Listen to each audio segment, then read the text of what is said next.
3, 2, 1. Oui! Un petit pas pour l'homme, un grand pas pour l'humanité. Franck a posé les pieds sur la plage de Keeling King.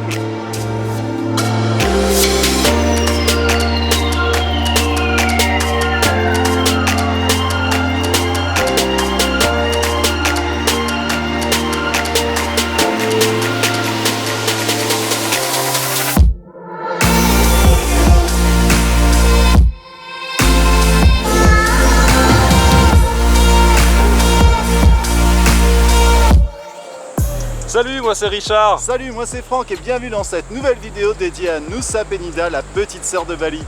Alors dans cette nouvelle vidéo dédiée à Nusa Penida, on va te montrer des points de vue époustouflants comme celui-ci. Ouais, cette île, c'est une île calcaire avec des falaises de 200 mètres de haut, mais aussi des plages de rêve, des activités sympas à faire comme de la plongée. Bref, on va te donner toutes les astuces, tous les tuyaux pour que tu réussisses ici le voyage parfait à Nusa Penida. Allez, c'est parti!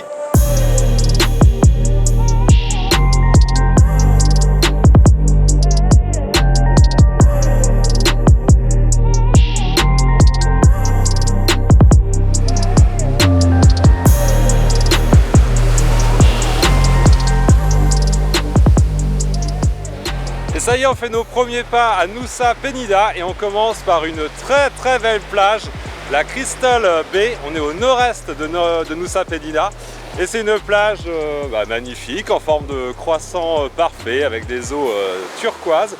Ici c'est le spot parfait pour faire du snorkeling, soit directement depuis la plage ou soit en prenant un petit bateau pour explorer les alentours. Il y a aussi des petits warung là à côté. Un bar de plage avec des poufs colorées pour profiter de la vue. Ça va être très sympa aussi au moment du coucher du soleil. Et il y a quelques petites plages cachées aussi derrière cette colline par là. Il faut monter quelques petits escaliers pour l'atteindre. On se retrouve là-bas.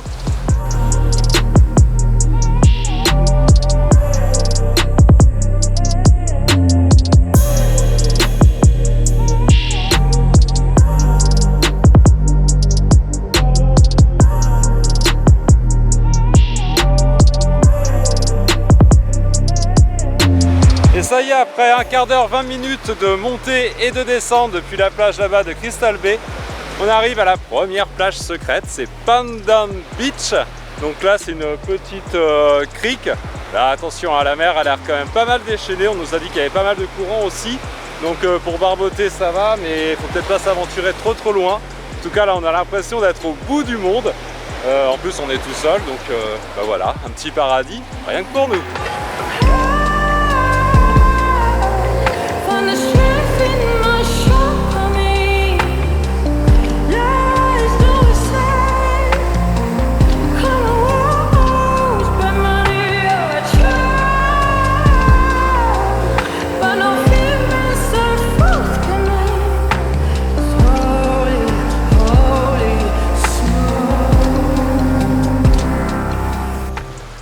Deuxième jour à Penida et on va déjà aller plonger, aller essayer de rencontrer les Raies Manta. C'est l'une des attractions phares ici à Nusa Penida. Vous voyez derrière moi, il y a le volcan Agung qui nous protège, Bali est juste en face. Et on va plonger avec Purple Dive, c'est nos potes, il y a Julia et Antoine qui ont un centre de plongée ici sur Nusa Penida. Sur la côte nord, je vous mets les liens en description dans l'article de blog, vous pourrez les contacter. Ils sont aussi sur un méga projet, ils ont un super terrain, il y aura bientôt des hébergements, donc quand tu verras cette vidéo, peut-être qu'ils pourront aussi t'accueillir.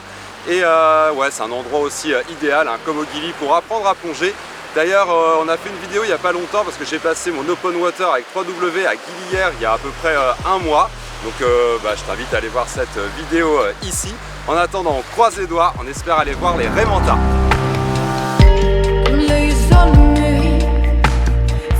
Like an injury, soaked in luxury, a leopard in a hurry. Where's that waterfall, the source of it all? Let's go diving.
trop cool. Bon, il y avait un petit peu de ressac avec le vague, mais franchement c'était génial. On a vu deux raies vraiment majestueuses. Je sais pas si elles font toute cette taille.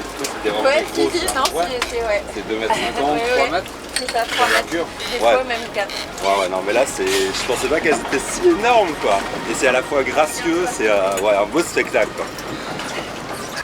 Et fin de la deuxième plongée, rien à voir avec la première. Hein. La première, c'était bien sûr Wahoo, l'une de mes plus belles plongées avec les Raimentas. La deuxième, donc le long du récif du nord de Penida. Là, ça n'avait rien à voir parce que c'était avec un courant qui était quand même assez puissant. Encore une fois, je me suis pris pour Superman, comme un rat de jambe-patte.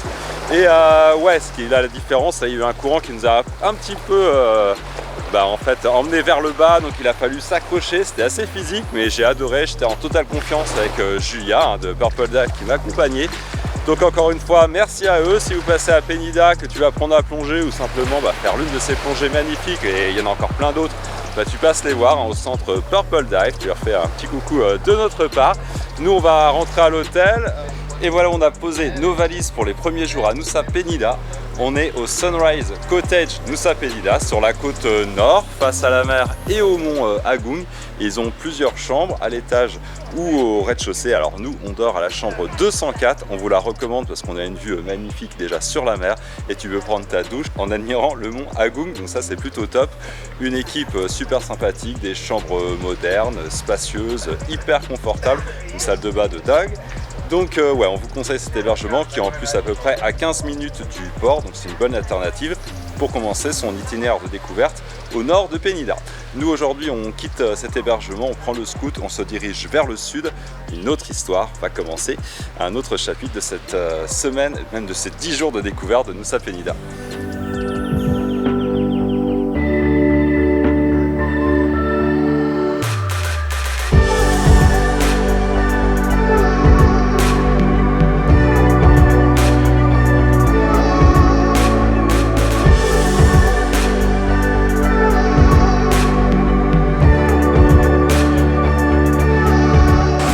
Ça y est, j'ai posé les pieds sur la plage de Diamond Beach. Waouh, quelle aventure! Il a beau être 7 h du matin, il fait hyper chaud. Bon, il y a Franck qui est tout là-haut. Lui, il n'a pas pu descendre la dernière partie parce que c'est presque du rappel. Même là, les derniers mètres, c'est pas évident. Il faut vraiment s'aider d'une corde. Et là, ça y est, j'arrive sur la plage de Diamond Beach. Et là, la plage est pour moi. Quoique non, il y a deux indos là qui sont là, qui ont l'air de prendre des photos. C'est même rassurant de ne pas être tout seul. Et ouais, ça y est, on y est. Et ouais, je vais profiter un peu de la plage, faire quelques photos. L'endroit est vraiment idyllique. Allez, c'est parti pour les belles images.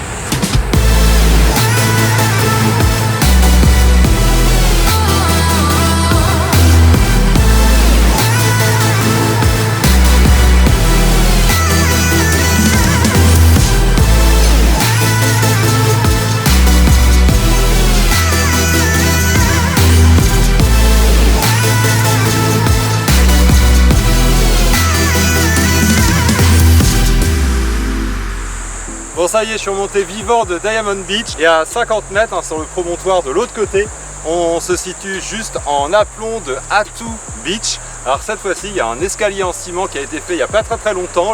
L'accès est du coup hyper facile. Donc si Diamond Beach c'est trop dur pour vous, optez plutôt pour Attu Beach. Là, la marée est basse et du coup à cette plage, quand la marée est basse, il n'y a quasiment plus d'eau. Là, on voit tous les rochers qui affleurent. Du coup, nous on reviendra plutôt à marée haute. Et on est de retour à Attu Beach, cette fois-ci à marée haute, enfin quasiment haute. Du coup, on va pouvoir barboter, se poser dans un petit warung sur un transat et profiter de cette plage paradisiaque. En plus, cette plage, elle est réputée pour chiller et surtout pour barboter dans l'eau. Vous voyez là, franchement, la couleur de l'eau, ça donne envie. Ici, pas trop de courant, pas de fortes vagues, donc c'est parfait.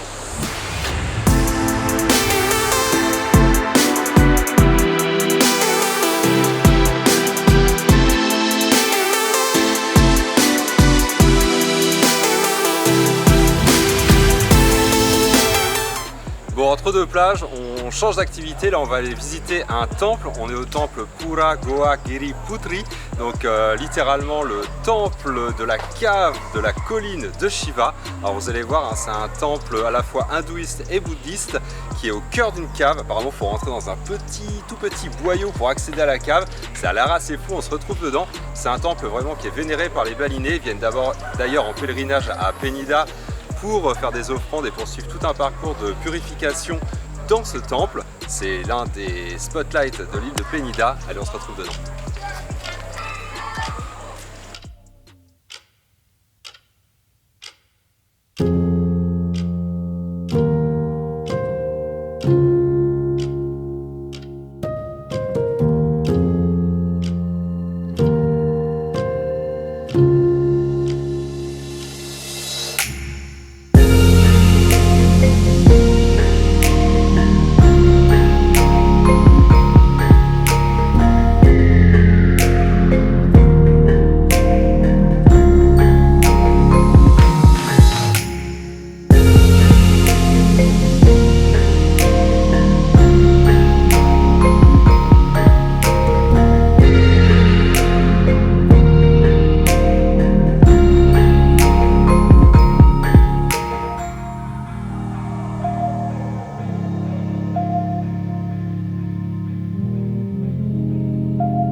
Cette visite vraiment insolite. Là on sort vraiment de la cave qui est assez longue.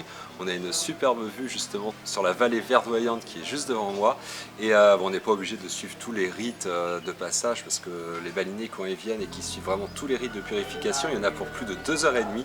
Par contre on vous conseille de faire la dernière purification. Il faut souvent réveiller les prêtres qui seront derrière moi et leur demander en fait tout simplement une bénédiction.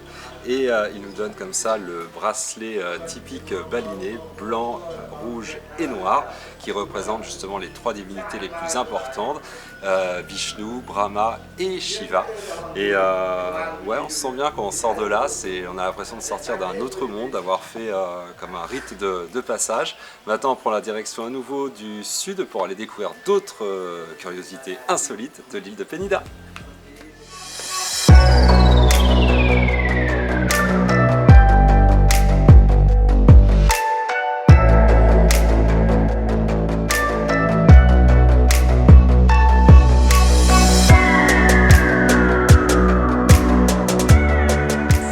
On se retrouve sur une autre plage du sud-est de Nusa Penida. Bienvenue à la plage de Suwehan qui est juste en contrebas à pic. Ouais, faut pas avoir le vertige, mais là ça va. Celle-ci, l'escalier il est en béton, il arrive jusqu'en bas, ça devrait aller. Et c'est une des plages les plus sauvages de Nusa Penida parce qu'elle n'est pas inclue dans les circuits classiques pour les touristes qui viennent souvent à la journée ou au week-end depuis Bali. Du coup, elle a un côté plus sauvage. Il faut venir aussi à marée basse pour pouvoir avoir une bonne partie de la plage. Il y a aussi un rocher normalement qui est au bout de la plage qui donne du coup un côté très photogénique à la plage. On se retrouve en bas, quelques centaines de marches à descendre.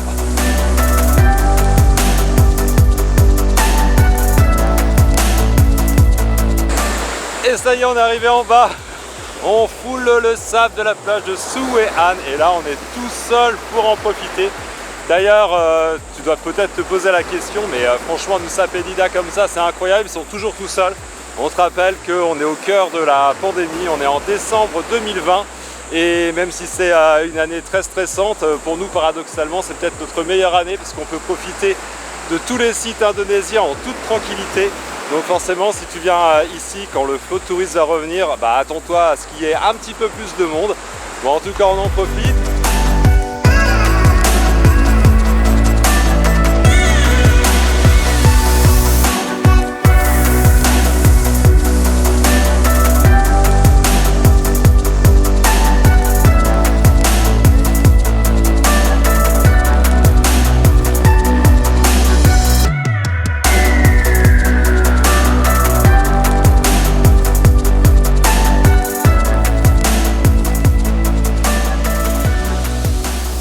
Et pour cette étape dans le sud-est de Nusa Penida, on a décidé de poser nos sacs à Raja Lima. C'est un nouvel hébergement qui a ouvert ses portes très récemment, composé de plusieurs chambres qui sont en fait des joglos, ces habitats traditionnels en bois javanais.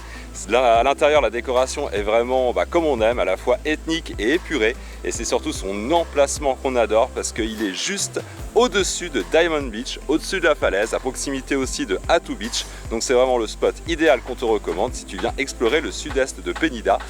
Et bien sûr, on t'en parle plus longuement dans notre article de blog dédié à Nusa Penida. Nous, en attendant, on reprend le scoot et on va maintenant vers notre troisième étape, l'ouest de l'île de Nusa Penida, qui va aussi nous réserver pas mal de belles surprises.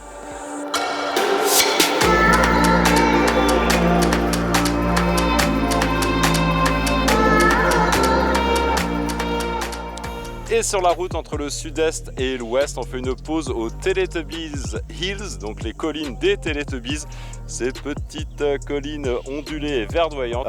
Ouais, c'est plutôt sympa. Après, la vue est pas dinguissime, mais franchement, c'est assez central. Donc, si tu loges au sud-est ou si tu traverses l'île d'est en ouest, ça peut être une étape sympa pour pique-niquer et profiter de ces paysages verdoyants. En attendant, nous on reprend le scoot direction l'ouest, la prochaine étape de notre trip à Penida.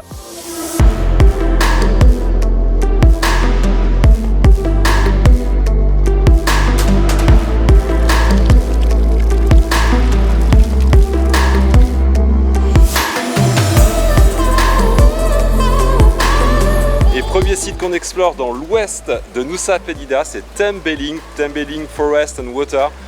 En fait déjà c'est gros coup de cœur, c'est un site près de la mer, mais on y accède en traversant une magnifique forêt tropicale comme on peut l'imaginer avec des arbres immenses, des racines, des fougères, les singes qui s'amusent dans les branches, et on descend ensuite cet escalier à flanc de falaise. On arrive là à un petit temple dans une grotte qui protège la source sacrée et ensuite l'eau s'écoule de bassin en bassin jusqu'à la mer. On peut d'ailleurs se baigner dans le dernier bassin, on y va tout de suite, mais là le lieu a vraiment une énergie spéciale. Ouais, pour tous ceux qui aiment se reconnecter avec la nature, franchement c'est un site à ne pas louper à Nusa Penida.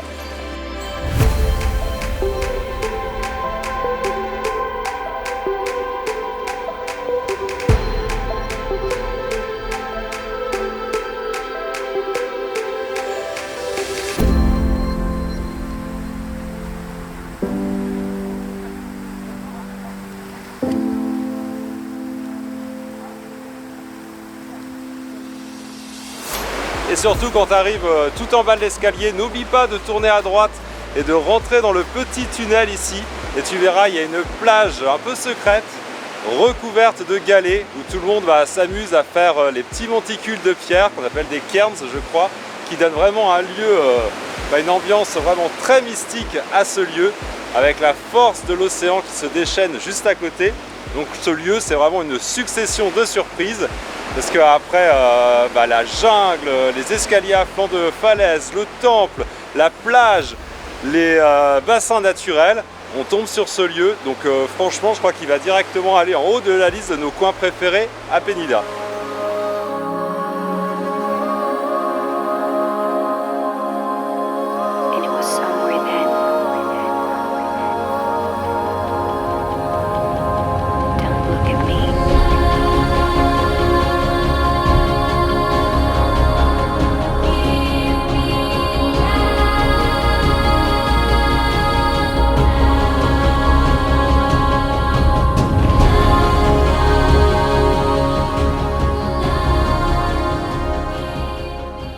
Et ça y est, il est temps de vous montrer la vue iconique de Nusa Penida, la Kelinking Beach, qui est juste à mes pieds.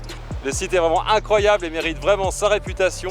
Il y en a qui viennent ici à Nusa Penida juste pour voir cette vue, qui a un succès incroyable entre autres sur Instagram. Donc cette plage est aussi appelée la plage du T-Rex parce que là la forme du promontoire rocheux, c'est un peu la forme de la dorsale d'un T-Rex. Kelinking, ça veut dire petit doigt. Je vois pas trop de petits doigts, tu me diras dans les commentaires ce que tu vois de cette plage. La vue est vraiment magnifique. Alors bien sûr, il y a un escalier qui descend là et qui permet d'accéder à la plage. Apparemment, c'est assez périlleux, faut pas avoir le vertige. On a chaussé nos baskets, ça change des tongs. Et puis on va essayer de se retrouver tout en bas sur cette plage paradisiaque bordée d'une eau turquoise.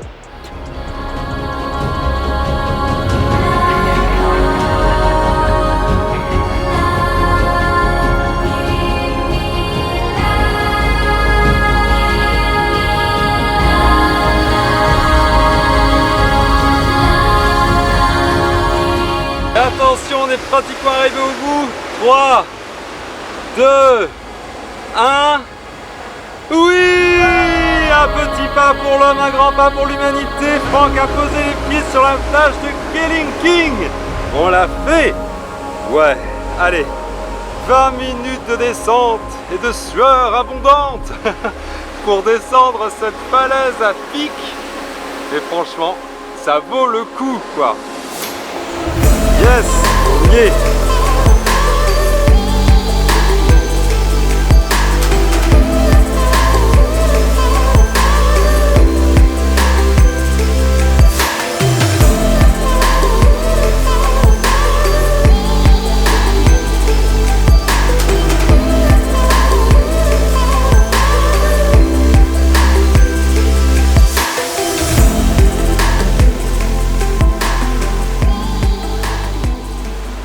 Site incontournable de l'ouest de Nusa Penida, bienvenue à Broken Beach. Alors c'est pas évident à décrire, en fait c'est comme si une partie circulaire de la falaise s'est effondrée, laissant apparaître comme ça une plage circulaire. On peut faire le tour à pied, là en ce moment on est juste au-dessus d'une arche. Et ouais, c'est donc un site à explorer au nord-ouest de l'île, facilement accessible. Si tu lis des articles qui datent un peu, on te dira que c'est hyper galère de venir ici parce que les routes sont défoncées. Ce n'est plus le cas, là on est en décembre 2020 et toutes les routes ont vraiment été améliorées. C'est un peu comme à Bali, maintenant tu circules vraiment facilement. Et ouais, c'est donc un des sites vraiment sympas à explorer, un site double, parce que juste à côté d'ici, de Broken Beach, il y a Angel Bilalong, qui est un site qui est à quelques centaines de mètres à pied, où on va aller juste après, et qui est une sorte de piscine naturelle où on peut vraiment se baigner à marée basse. Il faut faire attention, hein, bien sûr, il n'y a pas du tout de rambarde de sécurité comme partout ici sur Nusa Penida. Il y a eu quelques problèmes, quelques chutes mortelles ici, donc il vaut mieux faire attention. D'ailleurs, à ce sujet, sur la sécurité et sur les assurances, on te conseille de prendre une assurance complémentaire, une assurance voyage complémentaire. Nous, on fait confiance à Chapka Assurance depuis de longues années. Il y a un article de blog qui est dédié, qui t'explique les différentes options à prendre chez eux. Donc, il y a un article de blog, je te le mets dans la description ou ici. Et place aux belles images, on va faire le tour de cet endroit unique.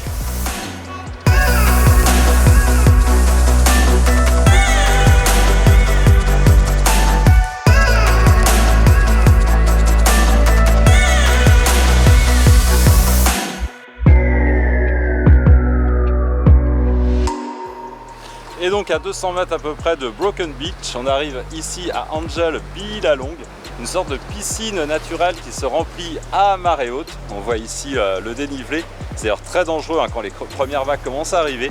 On vous avoue qu'on est un petit peu déçus, on s'attendait à un endroit paradisiaque avec une eau cristalline. On vient exprès à marée basse parce que c'est à marée basse où on peut se baigner. Tu me diras dans les commentaires si tu es déjà venu ici et si tu trouves cet endroit fabuleux. Nous, bof, mais peut-être qu'il n'y a pas eu de grande marée depuis longtemps, peut-être que l'eau stagne depuis trop longtemps, on ne sait pas, mais tu nous diras dans les commentaires. Et pour cette troisième et dernière étape dans l'ouest de Nusa Penida, on a posé nos sacs ici, dans l'un des 3 bungalows de Putu Temeling Jungle Inn, une adresse qu'on te recommande. On est vraiment à 2 pas de tous les sites incontournables de l'ouest de l'île et vraiment à 5 minutes de Tembeling Beach and Forest, qui était l'un de nos coups de cœur ici, mais c'est à moins de 10 km à la fois de Killing King Beach, de Broken Beach, de tous les sites pour aller voir le sunset. C'est tenu par une famille du village, une famille très très douce, très accueillante, on se sent vraiment accueilli comme à la maison. Ils ont donc 3 bungalows qui sont simples, corrects, mais avec tout le confort, clim, eau chaude. Et en plus, ils cuisinent très très bien. Nous, on a passé tous nos repas ici, du petit-déj au dîner en passant par le lunch. On n'a même pas cherché notre adresse parce que franchement, ils proposent une cuisine vraiment très très bonne, aussi bien d'inspiration indonésienne que internationale. Donc franchement, il n'y a rien à dire, c'est l'adresse parfaite pour rayonner dans l'ouest de Nusa Penida.